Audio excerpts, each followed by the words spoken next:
गुरु ब्रह्मा गुरु विष्णु गुरु देव महेश्वर गुरुरेव परं ब्रह्म तस्मै श्री गुरुवे नमः।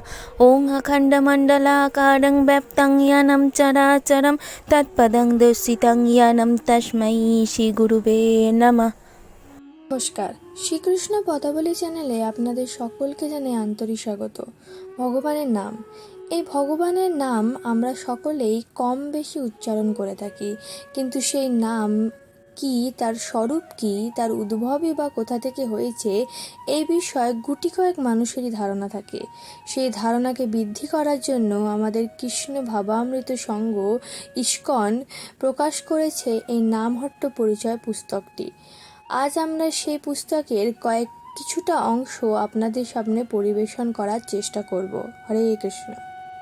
নামহট্ট কি? শুদ্ধ চিন্ময় পরমাত্মিক সংস্কৃতি চর্চার উদ্দেশ্যে লুপ্ত মানবতার পুনরুদ্ধারে, নিঃস্বার্থ সেবাব্রত সাধনে এবং মহোৎসবভাবে শ্রীকৃষ্ণের পবিত্র নামের মহিমা প্রচারে এবং সংকীর্তনে জাতি, ধর্ম, বর্ণ অথবা যে কোনো জড়জাগতিক পদমর্যাদার প্রতিবন্ধকতা ব্যতিরেকে একটি সাধারণ লক্ষণ নিয়ে সকল বিশ্বাসভাগী জনগণকে নিয়ে সংঘবদ্ধকারী অপ্রাকৃত সমাবেশ এই নামহট্ট। নামহট্টের ইতিহাস। নামহট্ট সমবেতভাবে ভগবানের পবিত্র নাম সংকীর্তনের মাধ্যমে জনসাধারণকে সংঘবদ্ধ করার এক মিলনক্ষেত্র। শ্রীকৃষ্ণ চৈতন্য মহাপ্রভুর নির্দেশ প্রায় 500 বছর পূর্বে নবদ্বীপ ধামের সুরভিকুঞ্জে শ্রী নিত্যানন্দ প্রভু কর্তৃক প্রবর্তিত হয়েছিল। শ্রী নিত্যানন্দ প্রভু এবং পার্শ্বদবর্গ কর্তৃক আদি নামহট্ট আন্দোলন যেভাবে প্রচলিত হয়েছিল তা শ্রীনাম সংকীর্তনে যুগধর্ম প্রচারের উদ্দেশ্যে জাতি, ধর্ম, বর্ণ নির্বিশেষে জনগণের মধ্যে প্রতিষ্ঠিত হয়েছিল। সকল সত্তার মধ্যে শ্রীকৃষ্ণের অস্তিত্ব সচেতনভাবে নীতি অনুসারে এবং প্রত্যেক জীবাত্মাই ভগবানের গুণবৈশিষ্ট্যের অবিচ্ছেদ্য অংশরূপে তা স্বীকার করে নিয়ে এই আন্দোলনে ঘৃণা, বিদ্বেষ, লোভ, অন্ধবিশ্বাস এবং নৈতিক অধঃপতনের মাধ্যমে মিষ্ট জড়জাগতিক ভ্রান্ত ধারণার সকল বিঘ্ন অতিক্রম করেছিল।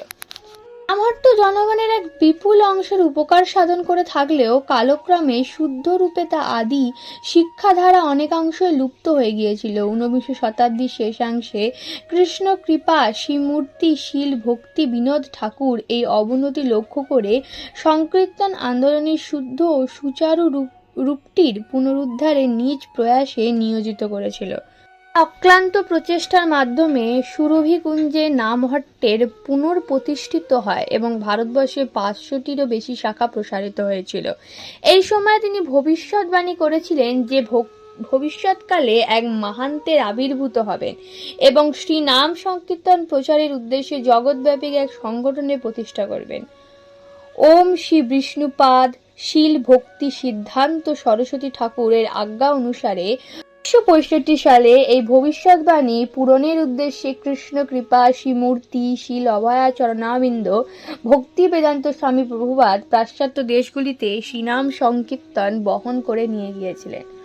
অব্যাহত পরে আমেরিকা যুক্তরাষ্ট্রের নিউ ইয়র্ক শহরে ইস্কন রেজিস্টারকৃত হয় এবং পরবর্তীকালে পৃথিবীর সমস্ত প্রধান দেশগুলিতে ইস্কন সংঘাধিক রেজিস্টাররত হয়েছিল। 1971 সালে এই সংঘের প্রতিষ্ঠায় আচার্য শীল অভয়া চরণাবিন্দ ভক্তি বেদান্ত স্বামী প্রভুপাদের উদ্যোগে ভারতে ইস্কন রেজিস্টারকৃত হয়। সারা পৃথিবীব্যাপী 108টি কেন্দ্র প্রতিষ্ঠিত হয়। বিকৃত বর্ণ সম্প্রদায়ের ব্যবস্থার উচ্ছেদের উদ্দেশ্যে এবং তার পরিবর্তে দৈব বর্ণাশ্রম প্রতিষ্ঠার জন্য শীল ভক্তিবেদান্ত স্বামী প্রভুপাদ দেশের সুদূরবর্তী গ্রামে গঞ্জে ব্রত প্রচারের জন্য এই শিষ্য সমূহকে উপদেশ দিয়েছিলেন। এরই ফলে ভারত তথা জগৎ সভায় তার পূর্ব মহিমাসিত মর্যাদায় আসন পুনরুদ্ধার করবে। 1977 সালে নভেম্বর মাসে শ্রীল অভয়া চরণাবিন্দ ভক্তিবেদান্ত স্বামী প্রভুপাদ যখন পরমেশ্বর ভগবানের শ্রীকৃষ্ণের নিত্যলীলায় প্রবিষ্ট হন, তখন তিনি শ্রীকৃষ্ণ ভাবনার প্রচারের দায়িত্ব দিয়েছিলেন তার শিষ্য সমূহকে।